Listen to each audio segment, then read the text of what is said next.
ماہرہ کی اگلی ایپیسوڈ میں آپ دیکھو گے کہ جب سمینہ کپڑے دھو رہی ہوتی ہے تو ایسے میں ظہیر اسے بلاتا ہے کہ سمینہ کہاں پر ہو، سمینہ آ جاؤ اوپر، تھوڑا کام ہے، تم سے بات کرنی ہے۔ جب سمینہ کمرے میں آ جاتی ہے تو ظہیر کہتا ہے آ جاؤ یہاں پر بیٹھو اور میں جو کہہ رہا ہوں اسے کچھ سمجھنے کی کوشش کرنا، کیونکہ اب کہ میری زندگی پر کوئی بھروسہ نہیں رہا اور ہمارا اکلوتا بیٹا ہے، میں کہہ رہا ہوں کہ اب اس کی ہمیں شادی کر دینی چاہیے۔ جب سمینہ یہ بات سنتی ہے ظہیر کی تو سمینہ حیران اور پریشان رہتی ہے اور کہتی ہے کہ ظہیر آپ یہ کیا کہہ رہے ہو، ابھی بچوں کے پڑھنے کی عمر ہے، یہ کوئی عمر نہیں ہے شادی کی۔ تو ایسے میں ظہیر کہتا ہے شادی کروانی تو ہے نا بچوں کی، اب جیسے کہ میری زندگی کا کوئی بھروسہ نہیں، میں یہ خوشی اپنی آنکھوں سے دیکھنا چاہتا ہوں۔ جب آپ اگلے سین میں دیکھو گے کہ سمینہ گھر میں بیٹھی ہوتی ہے تو ایسے میں بھی فاخر بھی کالج سے پڑھ کر واپس آ جاتا ہے، تو سمینہ اسے کہتی ہے کہ بیٹی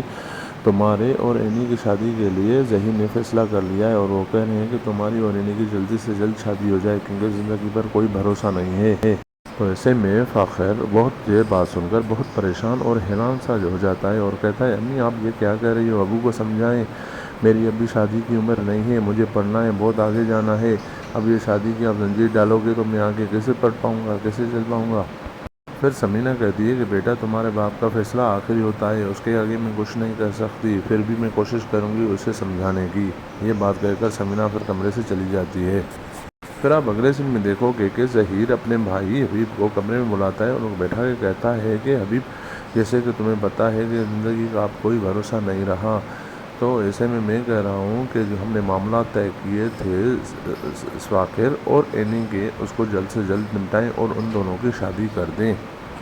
حبیب اپنے بھائی ظہیر کی یہ بات سن کر بہت خوش ہو جاتا ہے اور کہتا ہے کہ بھائی آپ نے جو فیصلہ کیا ہے اب ویسے ہی ہوگا، بس میں اب خوشخبری اپنے عائشہ کو سنا دیتا ہوں کہ اینی اور فاخر کی شادی کرنی ہے۔ پھر آپ اگلے سین میں دیکھو گے کہ حبیب ظہیر سے مل کر سیدھا عائشہ کے پاس چلا جاتا ہے اور عائشہ کو کہتا ہے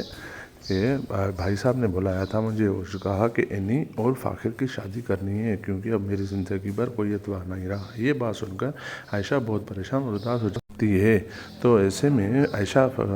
حبیب کو کہتی ہے کہ آپ پاگل ہو گئے ہو، وہ ابھی پڑھ رہے ہیں، ان کی پڑھائی کی عمر ہے، کوئی شادی ہے عمر کی، بھائی آپ کو کہہ دیں کہ وہ اب بھی بچے ہیں۔ تو ایسے میں حبیب کہتا ہے کہ تم پاگل مت بنو، یہ ہمارے لیے اچھا ہوگا، بھائی کے بعد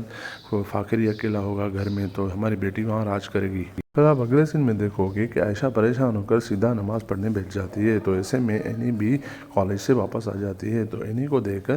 عائشہ بہت پریشان اور رونے لگتی ہے۔ تو ایسے میں اینی پوچھتی ہے امی آپ کو کیا ہوا ہے، آپ کی رو کیوں رہی ہو؟ تو ایسے میں عائشہ کہتی ہے کہ بھائی بیٹی تمہاری اور فاخر کی شادی کا فیصلہ کیا ہے اور یہ فیصلہ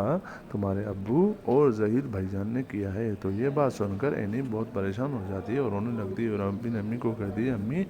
یہ تو میری پڑھنے کی عمر ہے، شادی کی عمر نہیں ہے، میں شادی نہیں کروں گی۔